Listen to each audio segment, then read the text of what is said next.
Sir IB పెట్టిన వ్యక్తిపై check bounce case చెల్లుబాటు అవుతుందా? ఇది చాలా మంచి క్వశ్చన్ అడిగారమ్మా మీరు.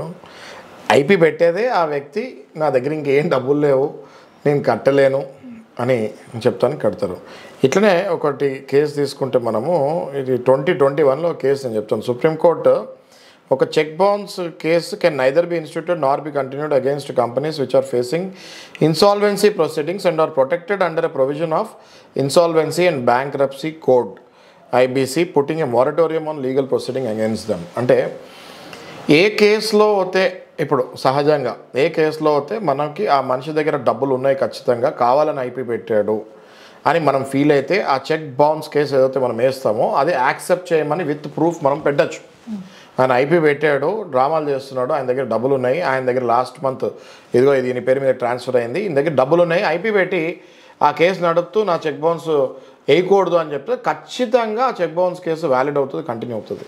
అట్ ద సేమ్ టైం ఏం ప్రూఫ్ లేకుండా ఈయన మొత్తం ఎసెట్స్ అన్నీ పెట్టి నేను జీరోలో ఉన్నాను అంటే మాత్రం దానికి మాత్రం ఇది ప్రొటెక్షన్ కింద, మొరటోరియం కింద చెక్ బౌన్స్ కేసు అనేది ఈ వ్యక్తి ఆపుకునే ఛాన్సెస్, క్రిమినల్ కేసు కాబట్టి ఈ వ్యక్తికి ప్రొటెక్ట్ చేసే ఛాన్సెస్ ఉంటాయి.